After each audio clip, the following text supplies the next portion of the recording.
Hi, Dr. Deb again. You know what? This post is going to be a little bit out of the ordinary because let's face it, these are anything but ordinary times. We've talked a lot when we get together for our capable conversations about labels and diagnoses and parental fear and the messages that we send our child to help them pursue their best life. And all this stuff is heavy stuff, heart stuff. It's the stuff of parenting a child with a difference. I'm going to tell you what, unfortunately, even during a global pandemic, we don't get to raise the white flag. We don't need to let, we can't let go of our high expectations parenting stance, even in this time. The most important two things, the most important thing that we can do is send our child messages with our words and actions that we believe they are capable. And I know it's harder to maintain this stance when we're on our own with our child full time. And let's face it, many of us right now are being tasked with not only being our child's parent, but also being their teacher, their therapist, and their playmate, all rolled into one. Exhausting, yes, but I think this time really offers some unique opportunities to send our child positive messages, even as we're trying to do it all. Number two, equally important characteristic of high expectations parents is self-compassion and giving ourselves permission to make mistakes and learn from them. You know what? I guarantee you that you will not do everything exactly the way your child's favorite teacher does, and they'll let you know it too.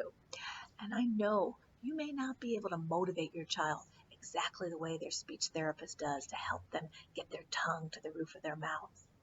Or you may not be able to execute a perfect 10 on those physical therapy exercises that have been prescribed.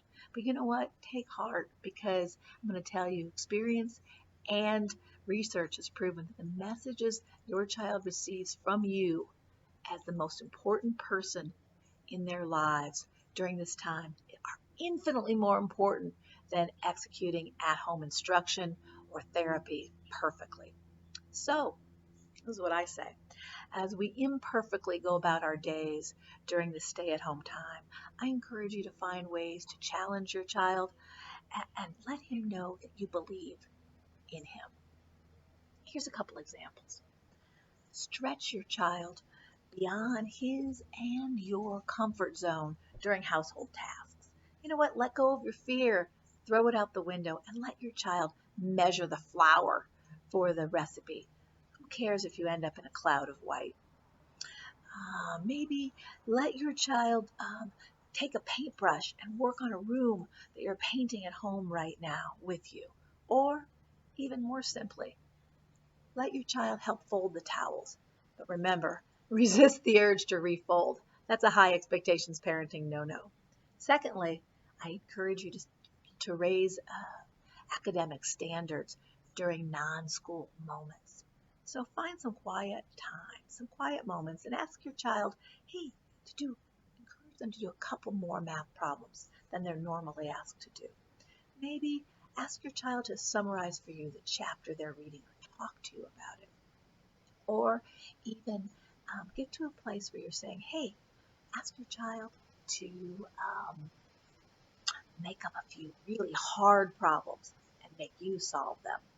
The only rule is she has to know the answer herself. And do these things during playful, non-school moments, like on the back of a napkin while you're enjoying something at Dairy Queen, or on a hike, or even just sitting in the sand. I promise you, your child may surprise you. And if they do, voila, you have just raised expectations. You've upped the ante. Now you know what's possible. And the next time when you're in a school setting, you can ask for a little more. You can expect a little more of your child. Finally, I encourage you to get some therapy time in and get some stuff done at the same time. You know, you could ask your child to blow the sawdust off the boards as dad's cutting them in the garage. You could get in some solid weight bearing exercise by having your child carry in heavy bags regularly. You could practice tongue exercises with a dab of peanut butter on the roof of your child's mouth at lunchtime. Or my own personal favorite, work on hand strength by having your child crush lots and lots of garlic cloves for dinner. I can guarantee you the first time you try these little challenge cheats, it may take a little bit of planning, but before you know it, you're going to be discovering opportunities that are naturally occurring in your day to address your child's IEP and challenge them at the same time. Thanks a lot, and stay tuned for part 2 of High Expectations Parenting, Pandemic Style.